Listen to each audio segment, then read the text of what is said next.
प्यारे बच्चों, आज हम लोग देखेंगे बाल भारती का पाठ 9 अस्तित्व अपना अपना। ये देखिए बाल भारती बुक है, इसका पाठ 9 अस्तित्व अपना अपना।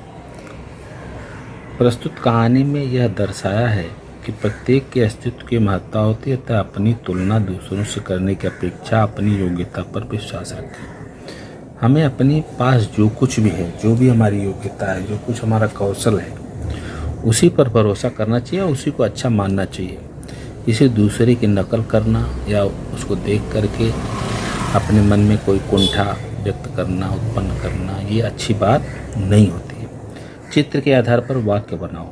ये चित्र देखो ध्यान से और इस चित्रों के आधार पर आप वाक्य बनाओ। यहाँ पर लड़का देखो साइकिल है, यहाँ डबल रिंग वाली है या सिंगल रिंग वाली है।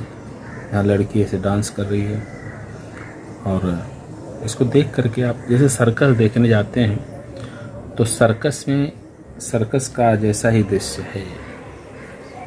इसको देख करके आप वाक्य बनाओ। अच्छा, ये पाठ मैं थोड़ा थोड़ा आपको सारांश बताते चल रहा हूँ, ध्यान से देखते चलिए। अपनी चोंच को देखकर आज सुबह से ही पट्टू तोता बड़ा उदास बैठा था। उदासी का कारण पूछने पर पट्टू तोते ने माँ से अपनी अटपटी चोंच के बारे में बताया। माँ कुछ देर के लिए शांति से बैठ गई। उन्हें भी लगा कि शायद पट्टू सही कह रहा है, पट्टू को समझाएं तो कैसे। तभी उन्हें सूझा कि क्यों न पट्टू को ज्ञानी काका के पास भेजा जाए, जो पूरे जंगल में सबसे समझदार तोते के रूप में जाने जाते हैं। माँ ने तुरंत ही पट्टू को ज्ञानी काका के पास भेज दिया। ज्ञानी काका जंगल के बीचों बीच एक बहुत पुराने पेड़ की शाखा पर रहते थे। वहां पहुंचकर पट्टू तोते ने देखा कि सारे पेड़ पौधे मुरझाए हुए हैं। पट्टू बहुत चिंतित हुआ। उसने इसकी वजह जानने के लिए सभी पेड़ पौधों से पूछा। ओक के वृक्ष ने कहा, मैं परेशान हूँ क्योंकि मैं देवदार जैसा लंबा नहीं हूँ। पट्टू ने देवदार की ओर देखा तो उसके कंधे भी झुके हुए थे। पूछने पर उसने कहा कि मैं अंगूर लता की भांति फल नहीं दे सकता। अंगूर लता इसलिए चिंतित थी कि वह गुलाब की तरह खिल नहीं सकती।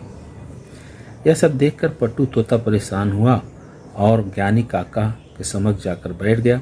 अपनी परेशानी व्यक्त करते हुए बोला, काका, मेरी भी एक समस्या है। प्यारे बच्चे, तुम्हें क्या दिक्कत है, बताओ मुझे, काका बोले। ठीक है। पट्टू बताने लगा, मुझे मेरी चोंच पसंद नहीं है। यह कितनी अटपटी सी लगती है, बिल्कुल भी अच्छी नहीं लगती। मेरे दोस्त बिरजू, बाज, कालू कौआ, कल की कोयल, सभी की चोंच कितनी सुंदर है। काका बोले, सो तो है, उनकी चोंच तो अच्छी हैं। तुम यह बताओ कि क्या तुम्हें खाने में केचुए और कीड़े मकोड़े पसंद हैं? कहता, अच्छी, ऐसी बेकार चीज़ें तो मैं कभी न खाऊं। पट्टू ने झट से जवाब दिया, अच्छा छोड़ो, क्या तुम्हें मछलियाँ खिलाई जाएं? काका ने पूछा, या फिर तुम्हें खरगोश और चूहे परोसे जाएं? काका, कैसी बातें कर रहे हैं आप? मैं एक तोता हूँ, मैं ये सब खाने के लिए नहीं बना हूँ।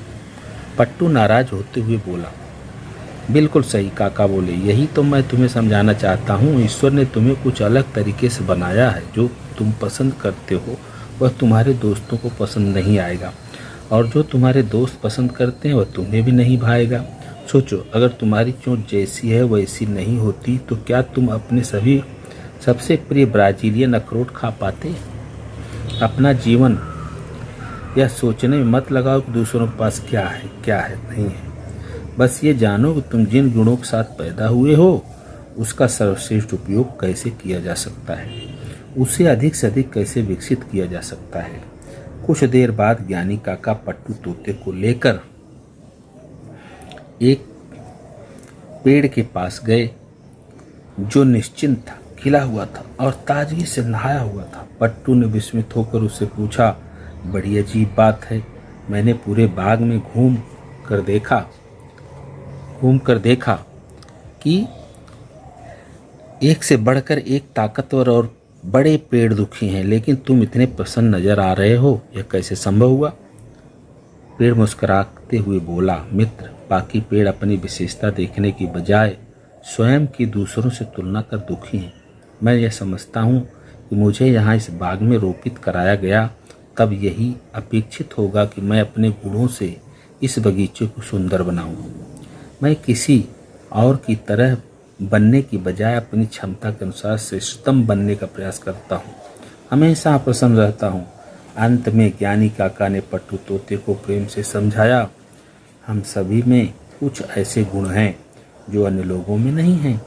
ज़रूरत है तो सिर्फ उन्हें पहचानने की और उन गुणों को और विकसित कर अपने क्षेत्र में सफलता प्राप्त करने की। यदि हम विश्वास कर लें कि हम सफल हो सकते हैं तो इससे दूसरे भी हम पर विश्वास करने लगते हैं।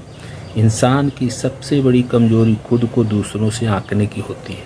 हम जब दूसरों को अपने से आंकते हैं कि देखो उसके पास इतना है, हमारे पास नहीं है, पास ये है, हमारे पास नहीं है, तो हम दुखी होते हैं। आगे देखिए, हमें अपनी कमियां पता होना अच्छी बात है। हमारे अंदर क्या कमी है ये हमको जानना चाहिए, लेकिन किस लिए जानना चाहिए? उसमें सुधार लाने के लिए। इनसे हमें पता चलता है कि हमें किस क्षेत्र में सुधार करना है। हमेशा अपने गुणों, अपनी योग्यताओं पर ध्यान केंद्रित करें। यह जान लो तुम जितना अपने आप को जानते हो तुम उससे कहीं बेहतर हो। बड़ी सफलता उन्हीं लोगों को दरवाज़ा खटखटाती है जो लगातार खुद के सामने ऊंचे लक्ष्य रखते हैं, अपनी कार्य क्षमता सुधारना चाहते हैं। यह सुनकर पट्टू तोता विश्वास से झूम उठा और उसने गर्व से अपनी चोंच को देखा। तभी सुंदर हवा बहने लगी और उसने सभी को प्यार से सहलाया। सभी की आंखों में आत्मविश्वास की चमक दिखाई दी। बच्चों, इस पाठ का सारांश ये है कि हमारे पास जो भी है हमको उसी के अनुसार अपना कार्य करना है। हम जब दूसरों से अपनी तुलना करते हैं तो हम दुखी होते हैं। इसलिए हमको दूसरों से तुलना न करके अपने अंदर जो गुण हैं उसी को विकसित करें और उसी के आधार पर हम आगे बढ़ें और उसी के आधार पर हम अपने जीवन को निखारें। ये इसका मेन मकसद है इस पाठ का। अभी देखिए, यह शब्द वाटिका, इसको आप लिख लीजिए। अटपटी माने विचित्र, दिक्कत, कठिनाई, परेशानी, सहलाना, हाथ फेरना। स्वयं अध्ययन, औषधीय वनस्पतियों की जानकारी प्राप्त कर उनके उपयोग लिखो। जैसे तुलसी है, नींबू है, हर्रे, बहर्रे, बेहड़ा, सर्पगंधा, ये सब औषधीय वनस्पतियाँ हैं। सहजन है, तो ये सब वनस्पतियों के बारे में हमको जानना चाहिए। पर्यावरण बचाओ संबंधी घोष का वाक्य बनाओ और उसे चार्ट पर लिखकर प्रदर्शित करो। पर्यावरण बचाओ संबंधी एक चार्ट बनाना है, घोष वाक्य लिख करके, नारा मोटा मोटा उसको चिपका करके और चार्ट बनाना है। जैसे पर्यावरण बचाओ, जीवन बचाओ, पर्यावरण प्रदूषण रोको, बीमारी को भगाओ, हैं? तो इस तरह से ध्वनि प्रदूषण रोको और वायु प्रदूषण, जल प्रदूषण, ध्वनि प्रदूषण, ये सब प्रदूषण हमारे लिए हानिकारक है। ऐसे घोष वाक्य बना करके आपको लिखना है। देखिए, यह है खोजबीन।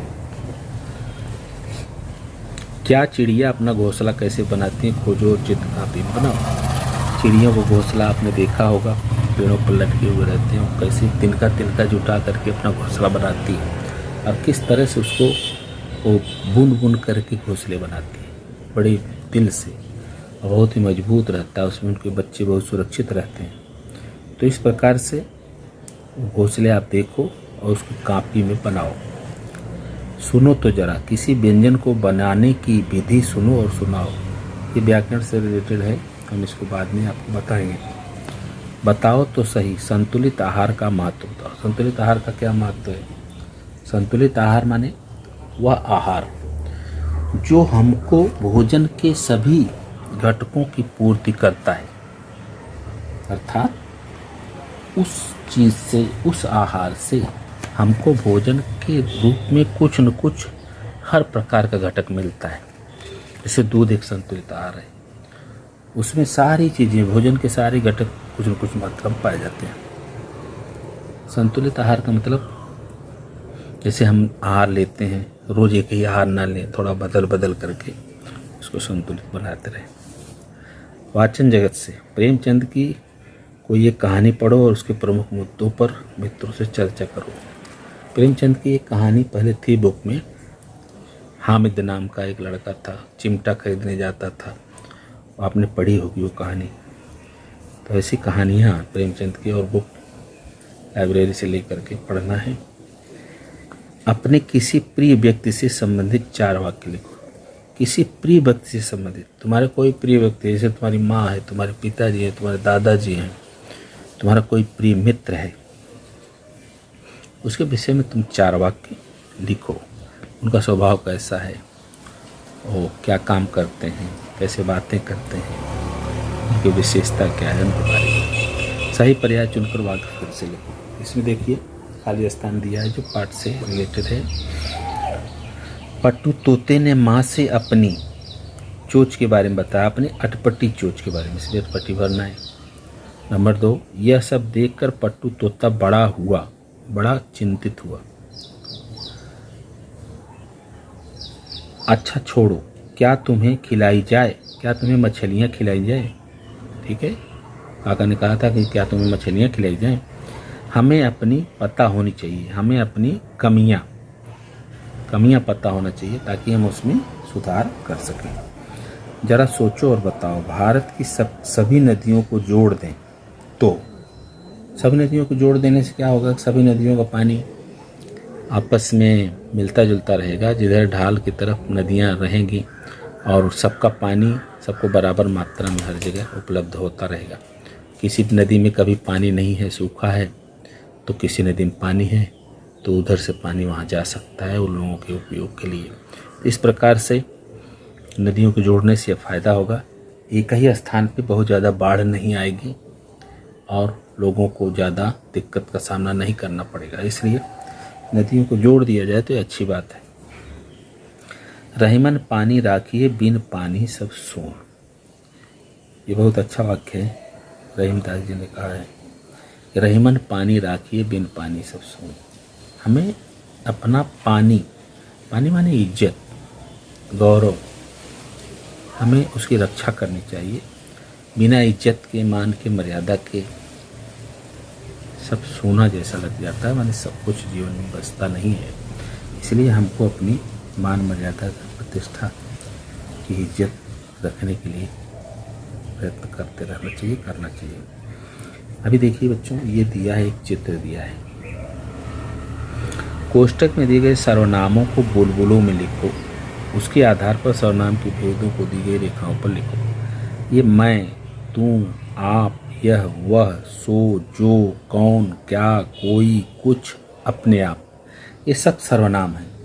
ऐसे शब्द जो संज्ञा के बदले बोले जाते हैं उन्हें हम सर्वनाम कहते हैं। तो ये सब बुलबुले दिए हैं, इसमें आप सारे सर्वनाम को क्रम से लिख डालो। ये 12 हैं, ये भी 12 बुलबुले हैं, इसमें लिखो। और फिर आपको क्या लिखना है, सर्वनाम के भेद। सर्वनाम के भेद हम आपको बताएंगे। पहले आप ये चित्र बना के उसमें लिखना है, लिख डालो। फिर हम सर्वनाम के भेद आपको पढ़ाएंगे अलग से, तो फिर उसमें आप छांट के लिख सकते हो। सर्वनाम के कई भेद होते हैं वो हम आपको बताएंगे। धन्यवाद।